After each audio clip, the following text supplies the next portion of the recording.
एक 16 साल की बेटी साक्षी, उसको मोहम्मद साहिल ने चाकुओं से गोद के हत्या कर दिया। 30-35 बार चाकू मारने के बाद भी पेट नहीं भरा तो पत्थर से कुचल के,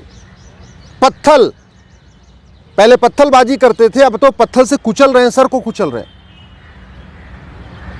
और इस हत्या के बाद जैसे हमेशा होता आया, ट्विटर पे ट्रेंडिंग हो गई जस्टिस फॉर साक्षी। बहुत सारे लोगों ने फेसबुक पे फोटो शेयर कर दिया, साक्षी को न्याय दो।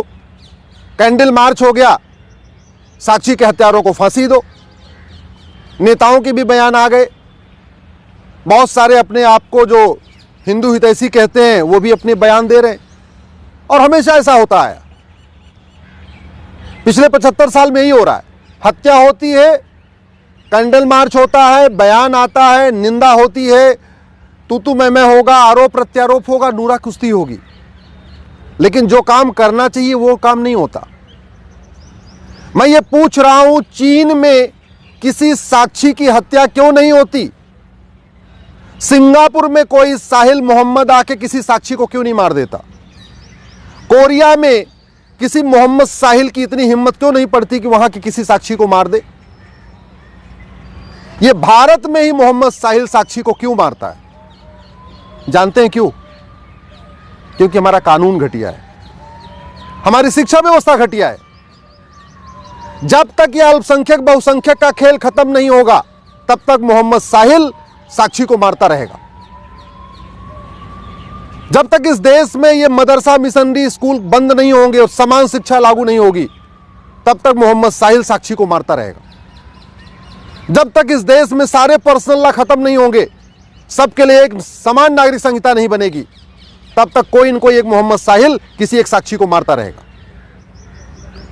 जब तक इस देश में कठोर कानून नहीं होगा, 1 घंटे के अंदर FIR हो, 1 महीने के अंदर जांच पूरी हो और 1 साल के अंदर फांसी पे लटका दिया जाए दरिंदों को, जब तक ये कानून नहीं बनेगा, पुलिस चार्टर जुडिशियल चार्टर नहीं लागू होगा, तब तक रोज एक मोहम्मद साहिल किसी एक साक्षी को मारता रहेगा। इसलिए मैं बार बार कहता हूं, तू मैं करने, निंदा करने, आरोप प्रत्यारोप करने, कैंडल मार्च करने, ट्विटर ट्रेंडिंग करने, फेसबुक पे लिखने, फांसी की मांग करने से फांसी नहीं होगी। फांसी देने के लिए तो कानून बनाना पड़ेगा, नार्को पॉलीग्राफ ब्रेन मैपिंग कानून बनाना पड़ेगा। अब उससे पुलिस पूछताछ कर रही, चलती रहेगी पूछताछ, गवाहों के बयान होते रहेंगे, इधर जिरा होगी, उधर जिरा होगी, यही चलेगा, फांसी नहीं होगी। आज तक फांसी हुई किसको? कमलेश तिवारी के हत्यारों को फांसी हो गई क्या? बादल के हत्यारों को फांसी हो गई क्या? डॉक्टर नारंग के हत्यारों को फांसी हो गई? हिना तलरेजा के हत्यारों को फांसी हो गई? अंकित सक्सेना के हत्यारों को फांसी हो गई? कितने हत्यारों को फांसी हुई? इसके बावजूद फांसी मांग करते रहते। अरे भैया, फांसी की मांग करने से फांसी होनी होती तो अब तक 1000-2000 को फांसी हो गई होती, किसी को नहीं हुई। और कोई ऐसा दिन नहीं गुजरता जब भारत में कहीं न कहीं एक जगह किसी न किसी साक्षी को या तो लफ्ज़हात में नहीं फंसा लिया जाता, और नहीं अगर फंसती है तो मार नहीं दिया जाता। देखते देखते अफगानिस्तान में खत्म हो गए, पाकिस्तान में खत्म हो गए, बांग्लादेश में खत्म हो गए, हिंदुस्तान के 9 राज्यों में खत्म हो गए। भारत के 200 जिलों से पलायन हो रहा है। इसके बावजूद भी अभी जो काम होना चाहिए उसकी मांग करते ही नहीं। टीवी में डिबेट होती है, लेकिन जिहाद का समाधान क्या, उस पर चर्चा नहीं होती। पुलिस रिफॉर्म, जुडिशियल रिफॉर्म करना पड़ेगा जिहाद को रोकना है तो। ये जो विशेष कानून, विशेष दर्जा, विशेष योजना, विशेष जो स्पेशल स्टेटस है, इसको खत्म करना पड़ेगा। ये अल्पसंख्यक बहुसंख्यक का कॉन्सेप्ट खत्म करना पड़ेगा, माइनॉरिटी मेजॉरिटी का कॉन्सेप्ट खत्म करना पड़ेगा।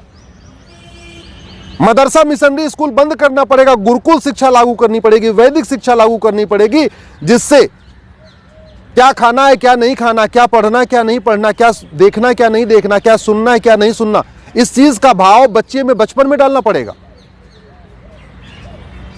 ये पर्सनल लॉ खत्म करके समान नागरिक संहिता लागू करना पड़ेगा, तब जाके सबके बीच में प्रेम बढ़ेगा, तब जाके साक्षी बचेगी। ऐसे नहीं बचेगी बतौलेबाजी करने से, भाषणबाजी करने से।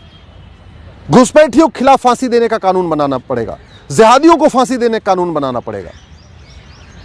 और न्यायिक व्यवस्था ठीक हो, न्यायिक व्यवस्था 1 साल के अंदर सजा होना शुरू हो जाए, इसके लिए जुडिशियल चार्टर लागू करना पड़ेगा। मेरा आप लोगों से हाथ जोड़ के निवेदन है, इस वीडियो को घर घर पहुंचाइए, अधिक से अधिक शेयर करिए। बहुत हो गया तू मैं, बहुत हो गया नूरा कुश्ती, बहुत हो गया आरोप प्रत्यारोप।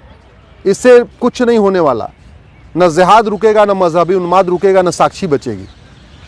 देश को बचाना है, सनातन संस्कृति को बचाना है तो कानून बनाना पड़ेगा। Police reform, judicial reform, election reform करना पड़ेगा, एजुकेशन रिफॉर्म करना पड़ेगा। इसलिए मेरा आपसे निवेदन है, इस वीडियो को अधिक से अधिक लोगों तक पहुंचाइए। अपने सांसदों को टैग करके ट्वीट करिए, अपने क्षेत्र के विधायकों तक पहुंचाइए, अपने सारे व्हाट्सएप ग्रुप में फैलाइए। लोगों को पता चलना चाहिए कि समाधान कानून बदलना ही है। कानून बदलने से समाधान होगा, अच्छी अच्छी बातें करने से नहीं। कुदरती जड़ी बूटियों से बने अनमोल उपहार आयुलाइन के उत्पादों को रखे हमेशा याद।